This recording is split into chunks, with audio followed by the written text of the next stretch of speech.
If you set new goals for the upcoming year, are taking the first steps in transforming your life, or are working to become the best version of yourself, this video is for you.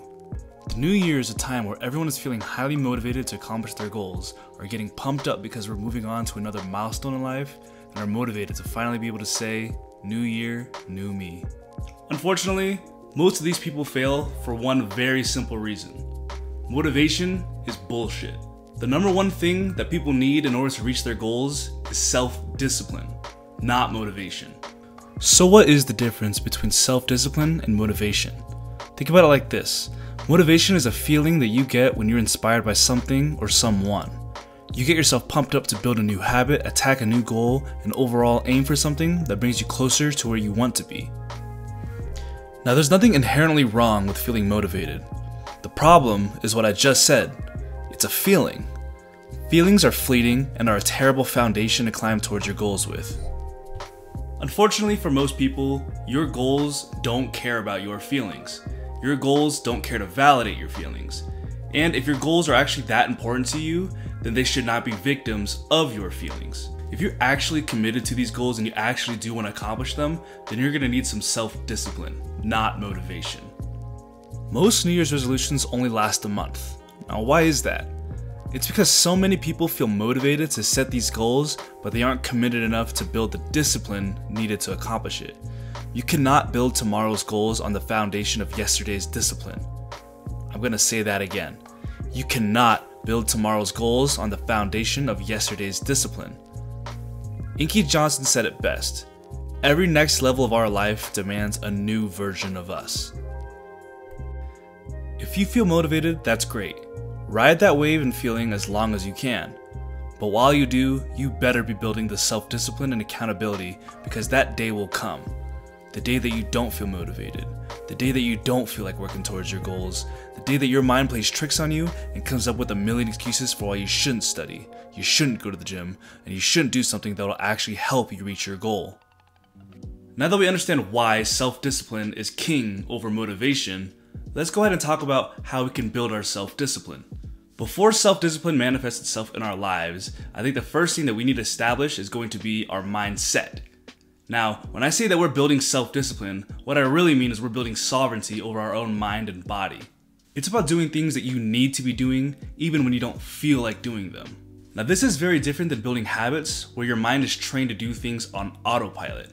In my opinion, I think self-discipline is actually more important than building habits, because you're going to be in charge of your mind at all times. There's a huge difference between being on autopilot and being in control, although I do think that both are very, very important tools in order to better yourself.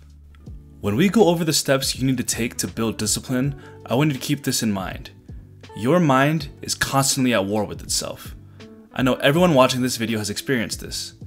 When you're trying to wake up in the morning or deciding whether or not you should go to the gym, there's two voices in your head. There's your higher self, the one that has your goals and best interest in mind, the one that knows what you should be doing, the one pushing you to do what is uncomfortable but is really looking out for you. And then there's your lower self, the one that represents your comfort zone, your cowardice, and your short-term interests. You have to be careful with this one because many times it disguises itself as self-care or self-love. Go ahead and sleep in. It's fine. Another 2 hours of sleep won't hurt you. Why should you go to the gym? Don't you love yourself the way you are? When you compare these two voices, tell me, which one is actually self-love? Which of these two voices is actually going to help you become the best version of yourself? In the 12 Rules of Life by Jordan Peterson, he states that you should treat yourself as if you were someone you were responsible for.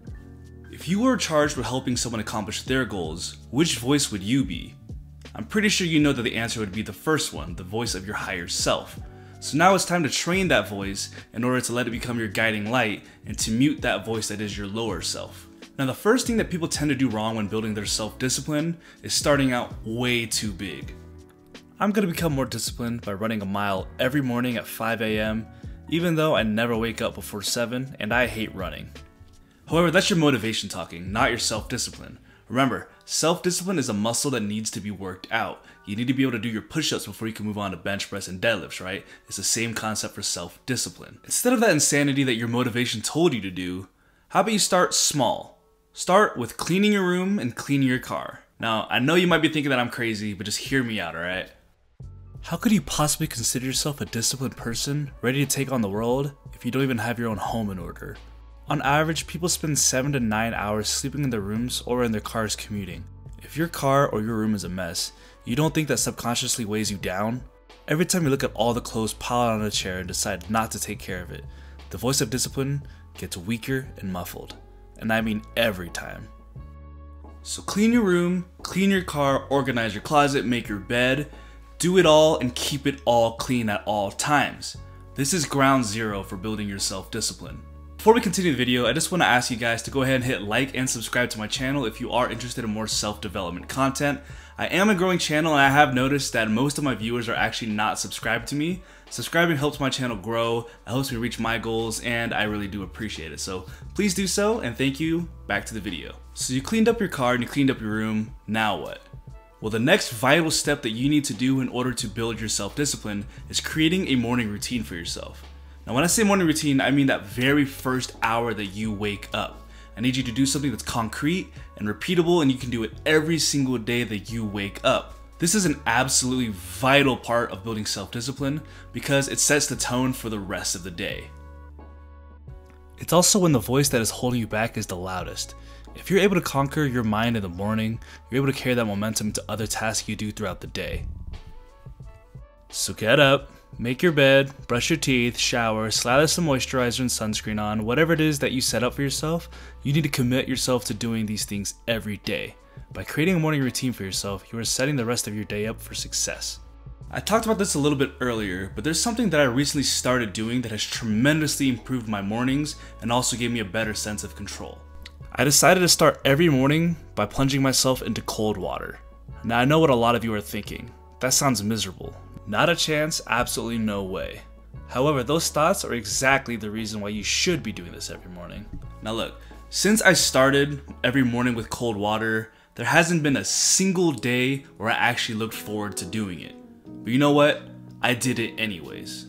This is a mental exercise that's telling that weak voice in my head, I'm in control, not you. I'm in the driver's seat of my life, not you. I can't promise that it's going to be pleasant. However, I can promise that it's going to be a very, very, very powerful exercise for you to build your self-discipline. The next thing you need to start doing to build self-discipline is getting dressed every day. One of my favorite sports quotes is a classic one from Deion Sanders. You look good, you feel good. You feel good, you play good. You play good, they pay good. If you're working from home or you're a medical student like me where I'm studying most of the days at home, I get that it's really tempting to just wear some really comfy sweats and an oversized t-shirt. However, I do implore all of you guys to go ahead and get dressed up even a little bit, just enough so where you can actually take yourself seriously and you still feel very confident and very good in, because in my personal experience, that does bleed into the quality of work that you're doing. Now, I'm definitely not saying get fitted in a suit, tie, and blazer in the comforts of your own home. I'm also not saying don't wear sweats and a big tee. I'm saying wear an actual fit that you actually feel confident in, whatever that means for you. That way you can feel good while you're doing your work. Again, you look good, you feel good. You feel good, you play good. You play good, they pay good. The next thing you need to do in order to build self-discipline is to make a to-do list every single day and adhere to that to-do list. Seriously, I'm at the point now where I can't even operate correctly without a to-do list. It's like a compass for me that helps tell me where I'm going, what I'm doing that day. Your list would be even better if it had a timestamp next to it to keep you on track. This helps build discipline because you're clearly laying out the tasks that you need to accomplish. This will keep you accountable, and now you know exactly what is expected of you in order to consider that day productive.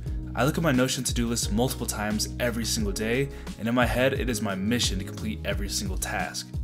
Remember, self-discipline is king when it comes to achieving your goals and changing your life. If you haven't really set your goals out yet, go ahead and check out this video where I go over why you need to self-reflect before setting up your goals. I hope this video helped get you guys on track for accomplishing all of your goals this upcoming year. I believe in all of you guys. I believe we're all going to crush our goals together. So thank you for watching this video.